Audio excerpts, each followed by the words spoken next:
Cortisol belly is a big thing in the industry. A lot of you think cortisol is to blame for the belly, and I'm going to show you exactly why that's not the case. I'm going to give you a real life client example, the screen. I'm going to show you the screen just now. I'm going to walk you through exactly what we did with her.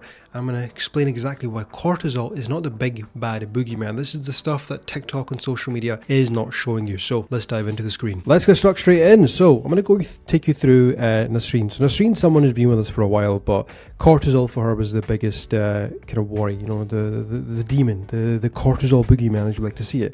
And this is my problem when it comes to people going on social media and TikTok, and you're seeing all these hormone coaches and those who can help you balance your cortisol. Listen, elevated levels of cortisol, bad. You would know about this. You'd be at the doctors or the hospital. Normally elevated levels of cortisol, healthy. You need it. You know, that's how you get up in the morning, and that's how your body can help you cope through difficult times. If you didn't have it, you'd be dead, okay? So stop blaming cortisol. 46 years old, teaching assistant, lost 4.6 kg, which doesn't seem like a lot, but let me tell you why. And yeah, we go through the training phases here. So every client, we need to understand where they are, what their lifestyle is like, what do they have access to at home, how much time can they dedicate. Like, it's not a case of you sign up and you get a plan straight away. It's a load of nonsense, right? We need to understand every single thing about you.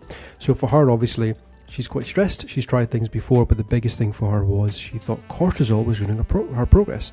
So I'm going to take you through the journey very quickly. So month one, just shy of 2 kg she dropped off. Her calories prior to coming to us was around 11 to 1200, which is the bog standard most women jump on, which I am a fan of going low calories, but only short term, but only if you're doing the fundamentals, which is enough protein and fiber, which she wasn't, okay? So her way of doing it was the tracking calories and being quite flexible. So she actually wasn't tracking, you know, her fiber intake or protein intake. So we bumped it up. She was reluctant, immediately said, nope, I'm scared and I'm going to gain the weight, but she didn't. Okay, she was training twice from home. She has a kettlebell, so we designed 2 routines for her, and she found that manageable to begin with. And her sleep was a big thing that we focused on, and this was the problem. Okay, cortisol rising will mean that you're going to feel very hungry, and I had to identify why was she actually feeling quite hungry. And it turns out her sleep quality was poor.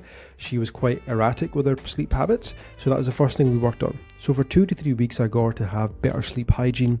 I'll share that in another video, but you know, once we worked on that, she woke up and she didn't feel ravenous. She didn't pick on things, because the way elevated cortisol or cortisol belly occurs is you don't sleep well, you're mega stressed, and because of that you pick on foods throughout the day, because when you're sleep deprived or stress levels go up, there's a hormone in the body called ghrelin, and this rises. When that rises and goes all haywire, it means you're just going to want to keep eating and eating and eating without really feeling full. And there's a hormone for that regulates it called leptin. Okay, so when people don't sleep well and you're stressed on top of that, and you're not making good choices with your food, you are going to feel hungry.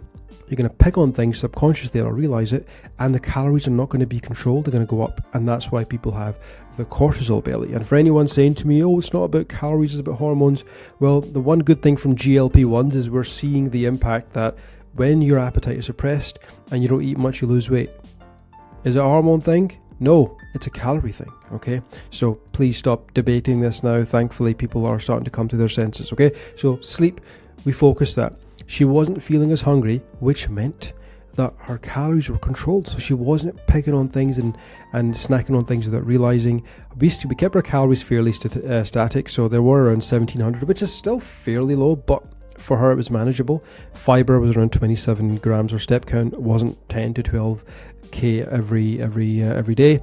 Her training went up a little bit, but she had a bit of extra time. So there was 2 full body workout routines and 1 class she went to, which was like a full body one that she did. So she had the time to do that, okay?